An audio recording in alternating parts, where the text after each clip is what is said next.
할렐루야. 이 아침에도 우리와 함께 하신 하나님을 찬양합니다.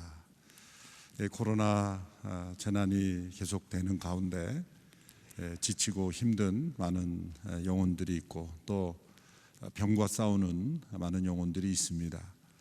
분명한 것은 고난은 우리를 내치시는 하나님의 거절이 아니라 우리를 더 가까이 끌어당기시는 하나님의 초청장이라는 것입니다. 고난 속에서 하나님을 더 깊이 만나는 우리 성도들이 되기를 축원합니다. 또 우리 찬양하신 것처럼 이 고난 속에서 우리가 함께 예배 드릴 수 있는 공동체가 있다는 것, 우리가 함께 하나님을 찬양하고 기도하는 가운데 이 고난을 이겨낼 줄로 믿습니다. 또 오늘 말씀 이기복 목사님께서 귀한 말씀 주실 것입니다.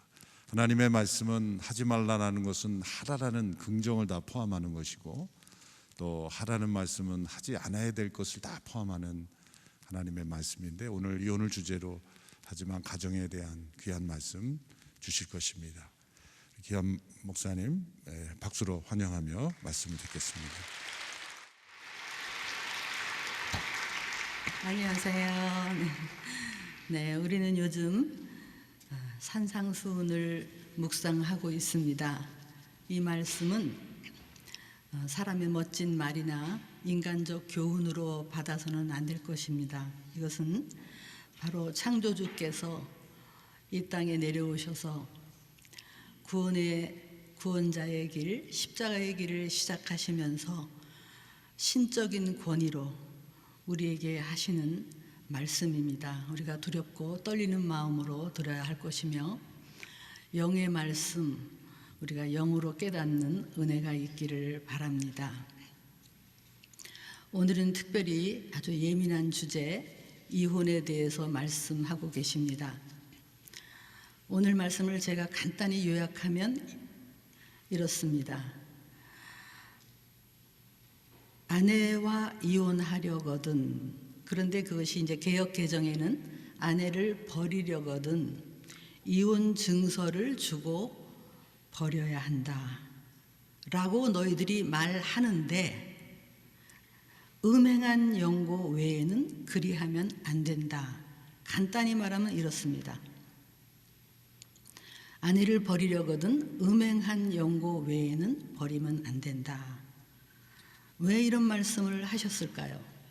지난 시간 간음에 이어서 우리 하나님이신 예수님은 인간을 꿰뚫어 보시고 우리를 꿰뚫어 보시고 우리의 심장과 폐부를 보시는 분이십니다.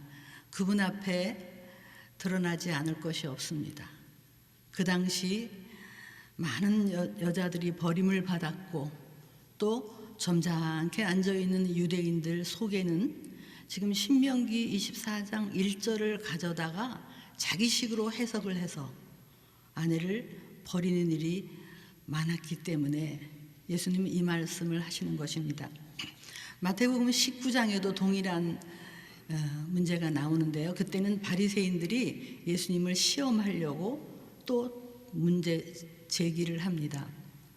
거기서는 이렇게 얘기합니다. 어떤 이유가 있으면 아내를 버리는 것이 옳습니까? 아주 영어로 보니까 lawful, 합법적이 아닙니까? 이렇게 예수님께 질문합니다. 근데 그때 당시 또 헤롯 왕이 자기 아내를 버리고 동생의 아내를 취하고, 그거 얘기하다가 세례 요한이 목베임을 당한 그런 아주 사건이 있었기 때문에 상당히 어려운 그 상황이었죠. 근데 예수님을 그렇게 테스트하는 겁니다. 그러나 예수님은 이렇게 말씀하신다. 너희들이 날마다 읽고 있는 모세오경 창세기를 너희들이 읽지 않느냐? 읽고 있지 않느냐? 그러면서 창조주께서 우리를 지으시니까 남자와 여자를 지으시고 둘이 한 몸을 이룬다라는 말 너희들이 읽고 있지 않느냐? 그러면서 아주 딱 잘라 얘기하십니다. 그러므로 하나님이 짝지어 준 것을 사람이 나눌 수 없다 이렇게 얘기합니다. 그랬더니 바리새인들이 이제 신명기를 가져다가 모세는 어떤 이유가 있으면 아내를 버릴 수 있다고 하지 않았습니까? 이혼 증서만 주면 된다고 하지 않습니까? 이렇게 얘기합니다. 그때 우리 예수님께서는 그들의 완악함을 아시고 그들의 그 악한 마음을 아시고 이렇게 대답하십니다. 본래는 아니다. 본래는 그런 것이 아니고 본래는 아내를 버리면 안 됐다. 그러나 너희들이 마음이 너무 완악하기 때문에 그나마 이 여성들을 보호하는 최소의 보호장치 이혼 증서를 주어서 내보내라고 한 것이지만 본래는 그것이 아니다라고 딱 얘기를 하십니다. 그때 당시 합법적으로 그나마 이혼 증서를 가지고 내쫓긴 여성들은 재혼을 할 그런 기회가 있었습니다. 그러나 그렇지 않고 많은 여자들이 그냥 쫓겨나서 그냥 쫓겨나면 그들은 무방비 상태, 먹고 사는 것도 막막하고 할 수 없이 길에서 아주 그냥 창녀나 부정한 여인으로 취급을 받아서 많은 인권 유린이 있었던 그 시대를 우리 예수님은 아시고 말씀하시는 것입니다. 너무나 악한 문화입니다. 그러나 그들은 성경을 해석하면서 성경에 어떤 이유가 있으면, 그래서 신명기에 보면 수치스러운 일이라고 음행에 대해서 얘기하고 있는데 그것을 확대 해석해서 자기 마음에 안 들면 여러 가지 이유로 여자를 버리는 일이 있었기 때문에 하시는 말씀입니다. 참 문화는 악합니다. 인간의 문화, 관습도 악할 때가 있습니다. 우리나라 칠거지약이라는 것을 아시나요? 옛날에 정말 유교라는 그 기초하에 여자들이 질투만 해도 아들을 못 낳아도 등등 여자들이 쫓겨났어요. 근데 또 친정에서는 출가 외인이라는 것을 만들어서 쫓겨난 딸을 받아들이지 않아요. 그러면 그 아내들은 완전히 비참한 삶을 살 수밖에 없는 거예요. 이슬람은 어떻습니까? 정말 그 코란 4장 34절에는 아내를 때려도 된다. 그런 것이 있어요. 남편이 가르치기 위해서. 그 앞에는 뭐냐면 노예도 때려도 되고 아내도 때려도 된다. 어쩌면 예수님이 지금 아랍권에 오셨다면 그 많은 여성들, 매맞고 그 이혼당하는 그 여성들, 검은 거를 뒤집어 쓰고 그런 여성들을 바라보면서 그 점잔을 떨고 있는 남자들 앞에서 뭐라고 말씀하실까? 종교라는 이름으로 이런 일을 하고 있습니다. 여러분, 구약의 맨 마지막 책 말라기, 거기에는 이렇게 얘기하세요. 만군의 여호와가 말하노라. 나는 이혼하는 것과 아내를 학대하는 자를 미워하노라. 아내에게 거짓을 행하지 마라. 이렇게 얘기하면서 성전 문을 닫아라. 네 봉헌물 제사 안 받겠다. 예배는 드리고 있었어요. 제사는 드리고 있었어요.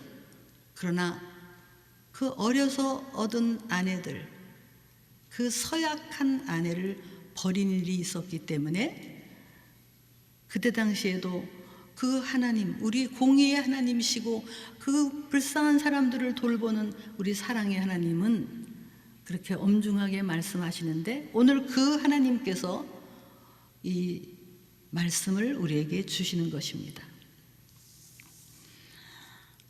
그러면 정말 우리 선교를 왜 해야 됩니까? 우리나라에 복음이 들어와서 예수님의 복음이 들어가는 곳마다 여성의 인권은 회복이 되고 있습니다.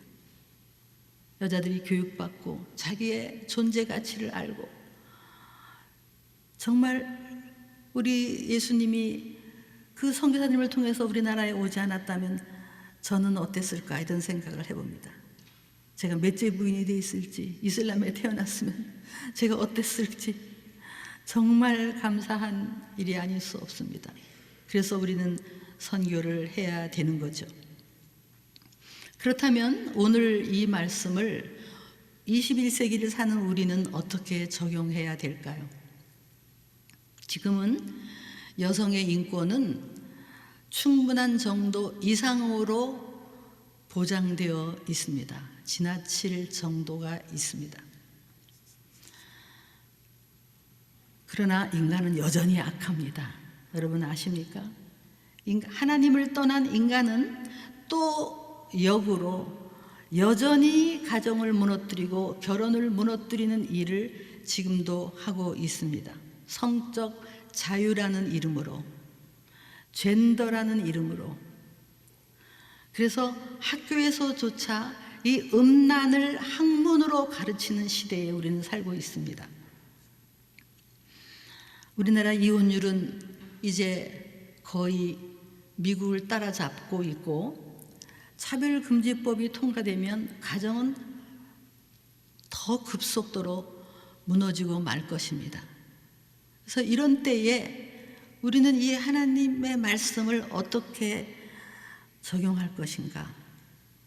교회 말고 가정을 다시 살릴 수 있는 기관은 사실 없습니다. 법은 점점 이혼을 쉽게 만들고 간통죄도 없애고 아주 간음을 미화시켜서 드라마에서 얘기를 하고 있고, 요즘은 아주 아내가 있는데 또 딴 여자하고 살고 있는 것을 사실혼이라고 법에서 인정을 하는 정도입니다.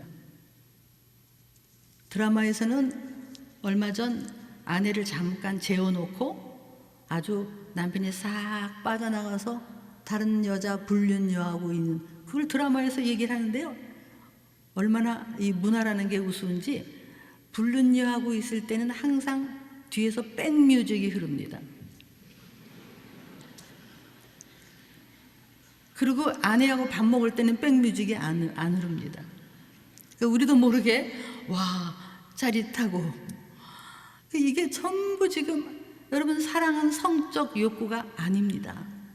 사랑은 정말 서약이고 책임감이고 인격이고, 이런 때에 우리 자녀들을 키우는 게 너무 어려워요.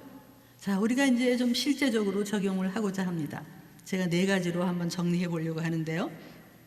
예방적인 차원에서 첫째, 배우자 선택, 뭐 이런 말이 있죠. 바다에 나갈 때는 1번 기도하고, 전쟁에 나갈 때는 2번 기도하고, 그리고 결혼할 때는 3번 기도해라, 이런 말이 있듯이 배우자 선택을 정말 이혼하지 않는 것을 염두에 두고 해야 되는데요. 우리 권사님들, 아유 나는 믿음만 있으면 돼, 믿음만 있는 사람, 사실 믿음만 있으면 됩니까? 전혀 그렇지 않더라고요. 예, 우리는 아무래도 뭐 돈, 또 뭐 봅니까? 외모, 그리고 학벌, 뭐 스펙, 이런 것들을 보는 것 같아요. 그죠? 그리고 집안을 봐요. 집안. 어떤 집안이 좋은 집안일까요? 돈이 많은 집안이 좋은 집안일까요? 국회의원 집안이 좋은 집안일까요?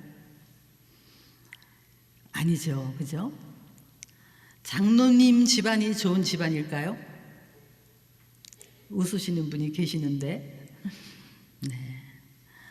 장로님, 권사님 집안이 좋은 게 아니고, 우리가 얼마든지 속을 수 있습니다. 그러나 그들이 어떻게 사는가, 어떻게 가난하더라도 정말 가족이 화목하고, 그리고 가난한 사람을 돕고, 남편은 아내를 아끼고, 아내는 남편을 세워주고, 그러면서 믿음으로 사는 가정, 정말 그런 가정이 좋은 가정이겠죠.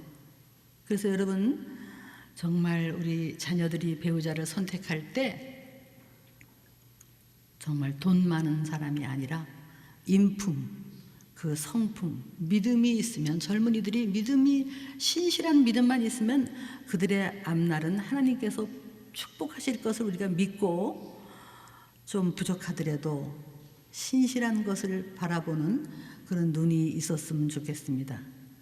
두 번째로 이제 결혼을 해서 신혼을 시작합니다. 내 남편은 절대로 바람필 일 없다, 이렇게 생각하고 시작하시면 안 됩니다. 내 아내는 절대로 잘못될 일 없다. 제가 이제 결혼 예비학교 두란노에 살 때 이제 지금 이 들으러 오신, 지금은 이제 비대면으로 하지만 옛날에 보면 그냥 예쁘게 하고 참석을 합니다. 둘이 와서 손을 꼭 붙잡고 아주 그냥 손을 놓지 않고 강의를 들어요. 그럼 제가 거기에서 이렇게 얘기합니다. 여기 자매들, 내 남편이 결혼하고 나면 나를 아끼고 보호하고 이해하고 나를 정말 사랑하고 든든한 뒷목이 될 거라고 한 생각이 있으면 빨리 내려놓으십시오, 이렇게 얘기해요. 형제들한테는 지금 옆에 있는 자매가 끝까지 나한테 때로는 엄마처럼 때로는 친구처럼 이해하고 친절하고 상냥하고 그럴 거라는 꿈을 내려놓으십시오, 이런 얘기를 합니다. 그렇습니다. 우리는 절대로 이혼할 일 없다? 세상은 만만치 않습니다. 손만 뻗으면 눈만 돌리면 온갖 음란물이 가득한 이 세상에 살고 있습니다. 그래서 항상 깨어 있어야 됩니다.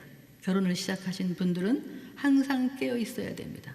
그래서 남편을 위해서 기도하는 아내, 아내를 위해서 기도하는 남편, 그 가정은 이혼하지 않을 것입니다.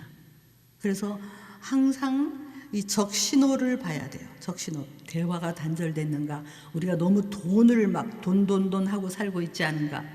아니면 성공. 우리 가정의 가치관이 어떤가? 우리가 늘 보고 있는 게 뭔가?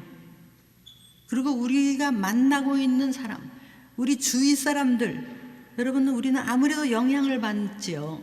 우리 사춘기만 영향받는 게 아니라 어른들도 영향을 받습니다.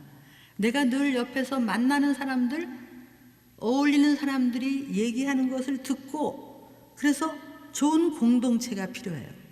가정이 끝까지 안전하려면 좋은 공동체가 필요하고, 이번에 마포 공동체에서 줌으로 우리 젊은 부부를 위한 그런 프로그램을 하시더라고요.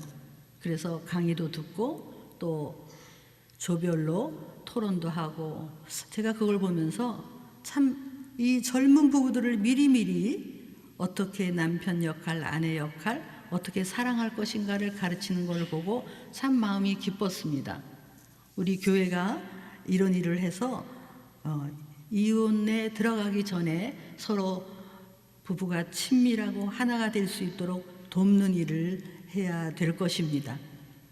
예방해야 됩니다. 깨어 있어야 됩니다. 첫째, 배우자 선택에 우리가 하나님의 가치관으로, 두 번째, 결혼 생활에 있어서 항상 깨어 있고 기도하는 가정이 되어야 될 것입니다. 그다음에 세 번째로, 이미 지금 이혼 위기에 있는 가정도 있을 것입니다. 아무도 이 이혼에 대해서 자유로울 수 있는 가정은 없습니다. 지금 이혼할 수밖에 없는 변호사를 찾아가고 그런 가정이 있는데, 제가 이렇게 말하고 싶습니다. 일단 성급하지는 마라. 급하게 분노로, 자존심으로 결정하지는 마라. 조금 인내해라. 그리고 한번 하나님한테 기도해봐라. 여러분, 저에게 어떤 분이 전화를 하셨어요. 어떤 자매님이. 근데 자기 이름을 밝히지 않겠다고 그러시더라고요. 그래서 내가 밝히지 말라고. 왜냐하면 자기 남편도 교회에서 리더이기 때문에 말하고 싶지 않다고 하면서 남편이 다른 여자랑 외도를 하고 있었다. 정말 통곡하며 기도하고 있었습니다. 너무너무 배신감과 불결함, 그리고 자기 자존심은 다 무너지고 잠을 이룰 수가 없어서 수면제를 먹고 자고 있고 막 부들부들 떨려서 정말 살 수가 없다. 얼마나 얘기를 통곡을 하시는지 제가 한참을 듣고 있다가 질문했습니다. 자매님, 가정을 지키실래요? 아니면 이혼해 버릴래요? 대답을 안 하세요. 가정을 지키시는 것은 정말 값진 겁니다. 그럼에도 불구하고 한번 가정을 지켜보시겠습니까? 도저히 용서할 수 없습니다. 용서할 수 없지요. 어떻게 용서하시겠어요? 그래도 한번 해보시겠습니까? 하여간 여러 가지 얘기를 나누었어요. 근데 그분이 놀라운 선택을 했어요. 사실은 남편이 엎드려서 자기한테 회개를 해도 시원치 않은데 이 자매님이 그 남편 밑에 무릎을 꿇었어요. 여보, 내가 당신을 무시했거나 당신을 거부하고 아이들 앞에서 당신을 깎아내리고 내가 당신을 위해서 더 기도하지 않고 당신을 존경하지 않았던 것 있었으면 나를 용서하십시오.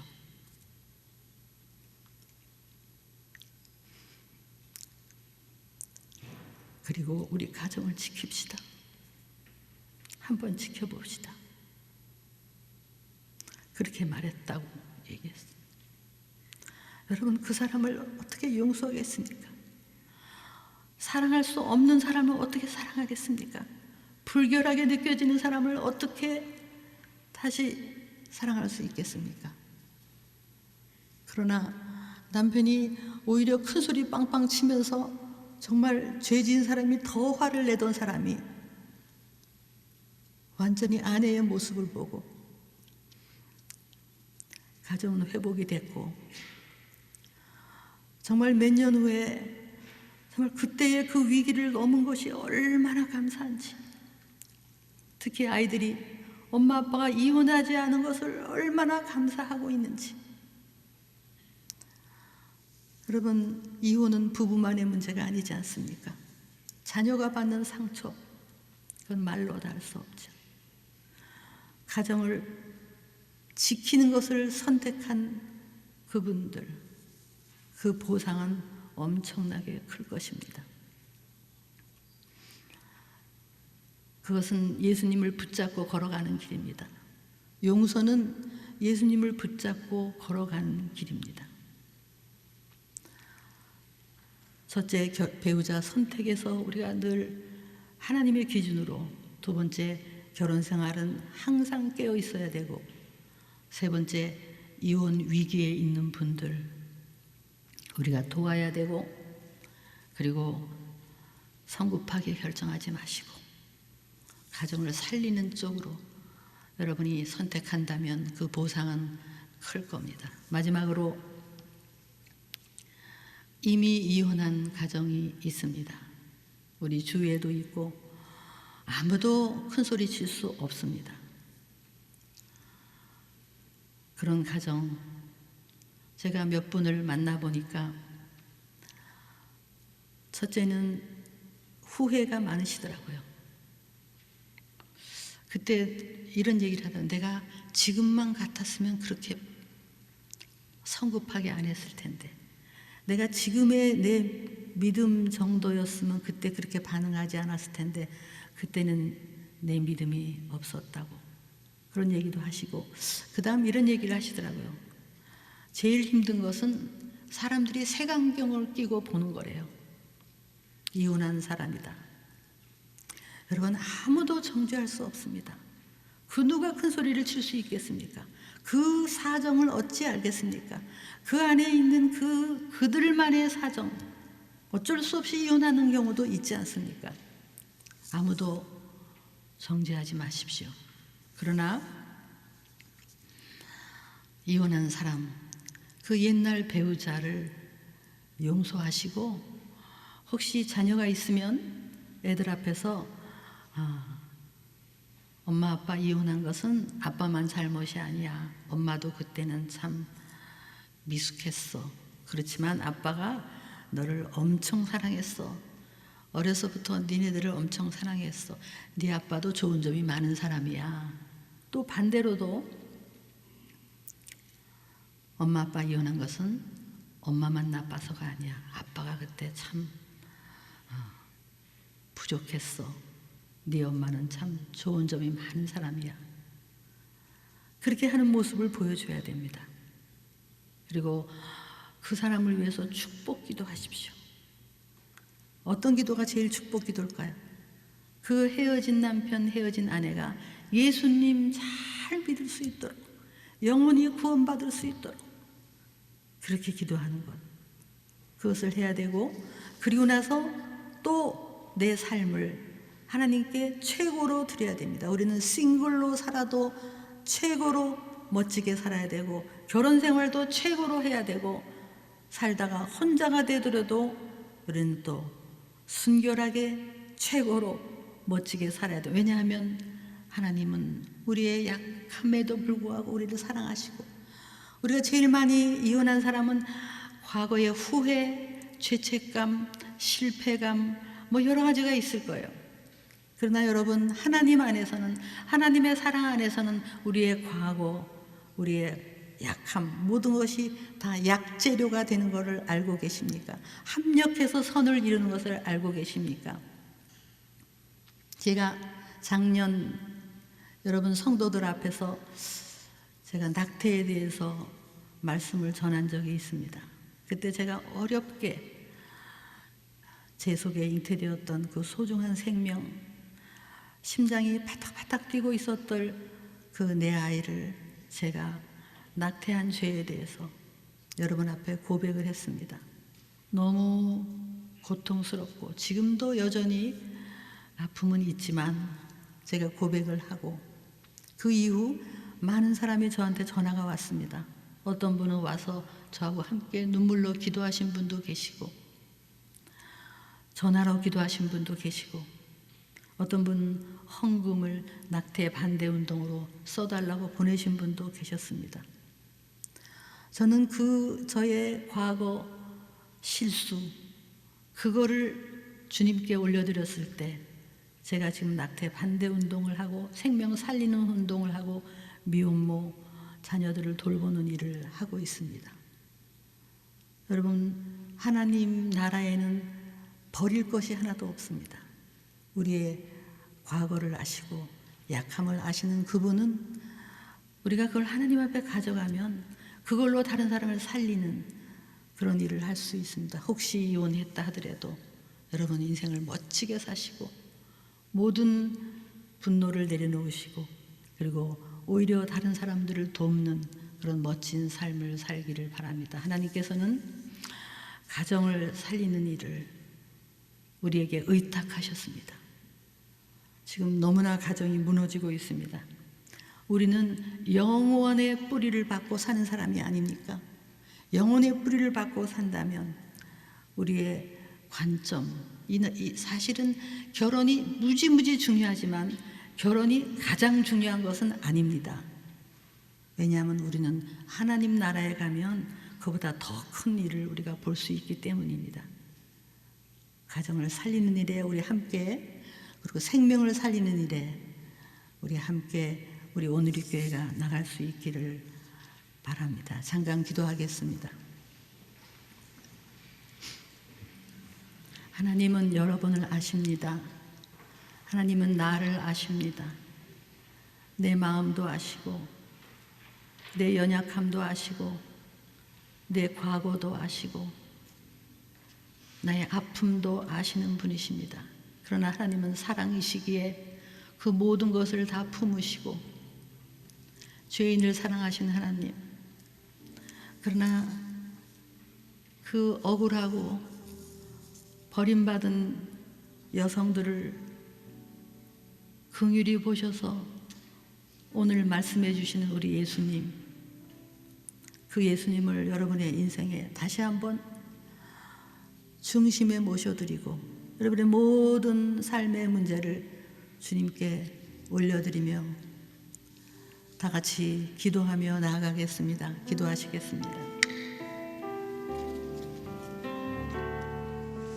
주님, 그렇습니다. 하나님, 우리 가정 가운데 있는 많은 아픔들을 주님 앞에 올려드립니다. 주님, 치유하여 주시고 회복하여 주시기를 원합니다. 하나님 말씀을 붙잡을 때 하나님 인생이 힘들고 어려운 시간들, 또 상처와 아픔을 끌어안고 인생의 길을 걸어갈 때 너무나 고통스럽고 포기하고 싶고 중단하고 싶고 상황 가운데 타협하고 싶은 마음이 드는 것이 사실입니다. 그러나 하나님, 위기의 순간, 고난의 순간에도, 또 내가 상처받고 아픈 순간에도 기도하며 하나님 말씀을 지키며 나아가면 그 말씀이 나의 인생을 지켜주시고 나의 가정을 지켜주시고 회복의 길로 인도하시는 것을 신뢰하며 나아갈 수 있도록 하나님의 사람들을 붙잡아 주옵소서. 세상의 길을 선택하지 아니하고 하나님의 생명의 길, 의의 길을, 하나님의 구원의 길을 선택하는 사람들 될 수 있도록 주님 역사하여 주옵소서. 이 시간 주신 말씀을 붙잡고 함께 기도하기를 원합니다. 오늘날 청년들이 결혼을 갈수록 더욱 두려워하고 갈수록 결혼을 포기하는 젊은이들이 늘어나고 있습니다. 비혼을 선택하는 청년들이 늘고 있습니다. 그것은 어찌 보면 부모 세대가 자녀들의 행복한 삶, 그 행복한 미래를 보장해 주기 위해서 물질과 사회적 지위가 보장된 결혼이 아니면 끊임없이 거절하는 부모들이 많기 때문입니다. 크리스찬 부모임에도 불구하고 우리 자녀 세대 크리스찬 청년들은 정말 믿음의 가정을 세우겠다고 순전한 마음으로 배우자를 놓고 기도하는데 부모가 거절하는 가정들을 너무나 많이 봅니다. 끊임없이 젊은 세대들이 믿음으로 길을 가기를 원하는데 좌절하고 낙심하고 있습니다. 오 하나님, 오늘 말씀을 주신 것처럼 배우자를 선택할 때 믿음과 인품과 신실함, 하나님의 관점과 하나님의 기준으로 선택할 수 있게 하여 주시어서 하나님, 우리 자녀 세대, 젊은이들, 청년 세대가 하나님이 세우시는 가정 공동체에 대한 소망을 품게 하여 주옵소서. 아직 미혼인 우리 자녀들, 하나님께서 그들의 앞날에 귀한 배우자를 예비하여 주시고 선한 길로 인도하여 주시옵소서. 이 대한민국 가운데 가정 공동체가 다시금 회복되고 부흥케 하여 주옵소서. 주여 한번 외치고 기도하겠습니다. 주여, 오 사랑하는 주님, 우리가 우리 자녀들을 위해 중보하며 기도합니다. 하나님, 내 자녀들 아름답게 양육하고 존귀하게 세워서 그들의 인생이 온전한 길을 걸어가기를 소원합니다. 그러나 하나님, 세속적인 기준이 우리 안에 들어오지 않게 하여 주시고 세상의 관점과 기준으로 세상의 물질과 지위가 그들의 인생을 보장해 줄 것으로 생각하며 어리석은 기준으로 사람을 선택하지 않게 하여 주옵소서. 하나님, 하나님께서 사랑하시는 사람, 하나님 앞에 신실한 사람들, 삶의 자리에서 신실하게 헌신하고 있는 사람들 하나님께서 세우시고 연결해 주실 때 마음껏 우리 자녀들을 축복해 주는, 하나님 이삭과 리브가의 만남을 축복해 주는 그러한 부모 세대가 될 수 있도록 주님 역사하여 주옵소서. 그리하여서 하나님, 우리 자녀들이 기쁨으로 하나님이 세워주시는 믿음의 가정을 세울 수 있게 하여 주시고 그 가정을 통하여 하나님 아버지의 사랑을 체험하고 또한 체험한 사랑을 나의 가족과 지인들과 이웃과 세상에 나눌 수 있는 복된 믿음의 가문들을 세울 수 있도록 우리 자녀들의 앞길을 인도하여 주시옵소서. 부모가 믿음으로 고백하며 기도했던 만큼 믿음으로 결단할 수 있도록 주님 역사하여 주시어서 우리 자녀들의 앞길에 장애물이 되는 것이 아니라 그들의 앞길이 믿음의 평탄대로를 갈 수 있도록 선하게 인도하는 인도자들이 될 수 있도록 주님 도와 주옵소서. 이 시간 기도할 때 이혼 위기 가운데 있는 가정들이 있다면 주님 위로하여 주시고 새 일을 행하여 주시기를 원합니다. 하나님, 위태로운 위기 가운데 있는 가정들이 너무나 많이 있습니다. 그러나 하나님, 이 위기 가운데도 정말 하나님 붙들고 눈물로 기도하며 나아갈 때 하나님께서 새 일을 행하시기를 원합니다. 우리가 이해할 수 없고 우리가 예측하지 못하였던 크고 놀라운 일을 행하여 주시기를 원합니다. 하나님, 우리가 가정을 지키는 선택을 할 때 하나님께서 우리의 인생을 지켜주시고 우리 자녀 세대를 지키시고 그 가정을 우리의 생각과 우리의 예상과는 전혀 달리 놀랍도록 회복하시는 역사가 있는 것을 깨닫게 하여 주시옵소서.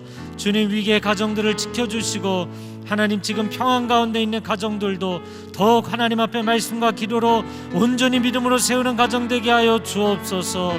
우리의 가정과 우리 자녀들의 가정이 아름다운 하나님의 가정으로 하나님의 공동체로 세워져 가도록 주님 붙잡아 주옵소서.